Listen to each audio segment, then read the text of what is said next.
Hey mamas, it's Kristen Noel, founder of the Intuitive Divorce, and I'm hopping on here with my beautiful team member, Master Coach Joe Young, and we are just out of another beautiful class where we decided to dive into a tricky topic today, which is avoidance. And let's be honest, it comes up for everyone. We don't want to deal with something. We have our places to hide. But it particularly comes up for mothers navigating divorce, whether that's maybe they're just divorce curious and they don't know how to tell their husbands that they want a divorce, or maybe they're not yet ready to tell family, coworkers, especially their kids. They don't know how to present it to kids. Well, what ends up happening is they hold it in, they dodge it, they stay busy, they retreat, they clean out the junk drawer. We all have our ways. They scroll endlessly through their social media or watch Netflix or self-medicate or whatever it may be. But there's a price to pay for avoidance. And usually that price is really comes at the cost of your own well-being. And it also puts you at risk of having information come out sideways or in unexpected ways or in regrettable ways or in blow-ups, and it can be avoided. So we dove into that today. We dove into where avoidance is showing up, and we dove into asking the question, what is it costing me? What is it costing my well-being? What price am I paying? And what could I do differently? Hey, we avoid things we want to avoid because we don't want to look at it. We don't want to feel it. We don't want to see it. We're scared. We're full of anxiety. We're afraid of the unknown, whatever it is, but it doesn't make it go away. So the exploration today was really about what can we do? And how can we use this instead of being used by it? It was a great class. And we also, in this sacred container, we had one mom who was willing to share a story that took place that was pretty dramatic in her own family. And it wasn't, we didn't share that and workshop that because we wanted to say, well, she did this wrong and she did that wrong. And we actually celebrated the places where she really handled this well. But we use this as an example of what can happen when we avoid facing off with something that needs to be faced off with. Yeah, there were so many great points made today. And just like anything, the more we avoid something, the bigger it becomes, the Hmm. more scary it becomes, right? It Hmm. becomes the monster under the bed that we talk about sometimes. And it's rarely as scary as we think it's going to be to actually take a step towards it, to shine the light on it, to start to put it out there. And you're right, when we don't do that, we run the risk that it comes out sideways, and it very much often does, whether Hmm. that's in ways that are explosive, whether it's to people we wish it hadn't come out to. There's any number of ways that we can get caught in that trap. But one of the things that I love that you said here right from the beginning is one of the first steps is recognizing ways that we do avoid, right? We all have what I term our avoidance strategies. For me, it was very much, I'm too busy. I'm too busy to look at that. I can't get to it yet. When things slow down, I'll get there, right? And it's like things are never going to slow down. That's not the way it works. I could constantly keep myself in a state of busy in order to avoid what I didn't want to look at. Hmm. We all have those things, whether it's overeating, whether it's scrolling, all the different things that you talked about. So it's important to recognize that first, because then we get to notice it when I'm doing that thing. Am I just doing it, or am I doing it to avoid feeling something? Hmm. And really doing a check in with ourselves about what that's all about. And then asking, does this avoidance strategy change anything? Hmm. Because we all know the answer to that. It Mm-hmm. doesn't change anything. Actually, it makes it worse. And so when we were workshopping through this class, I was really inviting the mamas in the group to be curious, not condemning. This isn't about shaming yourself or making yourself feel bad about what you aren't doing right. It's just like asking the question, why am I avoiding? What am I afraid of? What's stopping me? What feeling is coming up? And so I literally started the class just by asking, where is avoidance showing up for you? jot it down. What's the first thing that comes to mind? And for everybody, it was something different.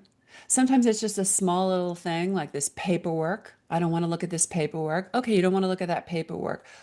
Why don't you want to look at that paperwork? What feeling are you avoiding? What feeling is coming up? What feeling do you not want to feel? That's the intel. And by the way, if you have that much awareness, that is testament to the fact that it is ready to be dealt with. It is ready to be seen. It is ready to be felt. It is ready to be processed. It is ready to be healed. It is ready to be released. And that's what's so beautiful when you can start literally just being aware of how you are feeling. You can begin to start processing and releasing. And I think one mom also said in the group, she started to bring into something like, well, when I was a child, my parents used to say, as we were going to my grandparents' house, well, don't tell grandma and grandma about blah, blah, blah, blah. Well, just imagine that, a lifetime of that. It's like really her parents were like already teaching her how to people please, how to show up that's palatable for somebody else, how to avoid anything that might be uncomfortable, and also hide the truth. It's a lot of weight to carry on. It's just interesting, is again, not blaming the parents, not saying that she did anything wrong, but it's just putting the pieces of your life together so you can understand why this feeling is showing up. Most of the times when feelings like fear come up and we're triggered, we want to avoid it. We want to run away from it because we don't want to feel what that's trying to tell us, which is the exact opposite because you cannot run your feelings. Yeah, they just get stronger. They just get Yeah. louder and more pervasive. Yeah. So, you know, I love what you said about this is about observing. It's about being curious with yourself. I say to clients all the time, we're looking at this from the non-judgmental observer side to just Mhm, go, oh, isn't it interesting that I do that? Now, let mhm, me look back at my past. Was that modeled for me? Is that why I'm avoiding this? And is what I'm avoiding really that scary? If I look at the truth of it and not what I've imagined it to be in my mind? And how can I take one step towards showing myself that it's safe to even think about what it is I'm avoiding? mhm, Because we also talked today about how important self acknowledgement is. And so when you recognize that you're avoiding something, can you even say to yourself, good for me? I just acknowledge the fact that I'm avoiding this because I'm afraid of something. mhm, That's a win in and of itself. And it's safe for me to recognize that I am avoiding something. Now, mhm. why am I avoiding it? We take it one step at a time. So, yeah, there's Yeah. lots of tips and strategies that we went through today. And we did have some really great examples of what happens when we do avoid. Unfortunately, it usually ends up worse than it would have been had we just dipped our toe in to begin with. Mhm, But again, there's no fault. We learn something from that. Okay, next time, maybe I wouldn't avoid that so long. Next time, maybe I would get clear about what it is I want and need from this situation rather than avoiding it. So I'm kind of laughing to myself as you're talking because I'm sitting here thinking, wow, a mother that's tuning in who is divorce curious or, really at the beginning of her divorce and is completely overwhelmed by the whole process, she might be hearing this and saying, oh my God, are you kidding me? The last thing I want to do is deal with what I'm avoiding.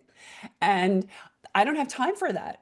And, here are the avoidance strategies like at play. But I want to tell you why this is so important, why this is so important to deal with right now, because paying attention to this kind of stuff, paying attention to your emotions, paying attention to what's coming up, what you're thinking, what you're feeling, what you're processing is going to work for you, not against you. It's going to work for your divorce, for your process, because like it or not, you've got big decisions, you've got tough conversations, you've got triggering experiences.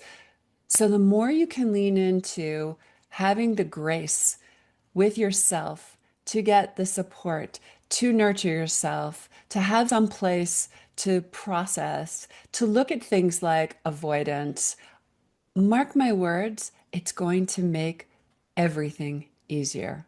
It's going to help you show up for those conversations, whether that's the initial conversation or the 9 million conversations you're going to have in this process. It's going to help you get clear, get grounded, get calm so that you can show up for that stuff.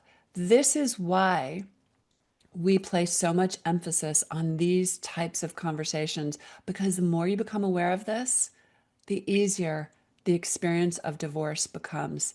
And this is what it means to get on a better path to a better divorce. And this is what it means to divorce smarter and to heal faster and to protect your kids and to reclaim your life. So, this work, divorce or no divorce, is so juicy, so important, so impactful, will transform the way you move through the world. We learn from the mamas in our group. There's this reflective piece because you stop and you contemplate and say, where am I doing that? Oh, I could pay attention. I could pay a little more attention to that. But I promise you, when you start to implement these kinds of tools and these kinds of strategies in your life, it's a game changer. And that's why we put so much emphasis on it. And that's why we invite you into these after class musings, because this is really great stuff. So I think this is Yeah. probably a good place to leave off. And I would just say, if anything, just consider, not judge, not condemn, not guilt, not wrong, just consider, where am I in avoidance today? What is it that I'm avoiding? You know what that is? It's a need that needs me. What do I need in this moment? When mama said she was afraid, okay, what can I do to feel less afraid? How could I set myself up better? So I would leave you with that little tidbit and encourage you to not try to do this alone. And if you're not already, please get on our newsletter list. Check us out at intuitivedivorce.com. We are constantly putting out beautiful newsletters, podcasts. We have an app. We've got programs. We have so many ways to support you and make you feel less alone in this process. So true. It's one of the things I love. We avoid sometimes because we think we have to do this alone, and you don't. You don't have Mm. to do it alone. There's a huge support waiting here for you. So we're going to leave you with that. No avoidance, no avoidance. That's right. Yeah, just dive in. You've got this. Because if it's showing up for you, you're ready. You're ready to receive it. You're ready to use it, not be used by it. So we're going to leave you with that today. And we hope to see you soon. Yes. Beautiful day. Thank you for this beautiful class.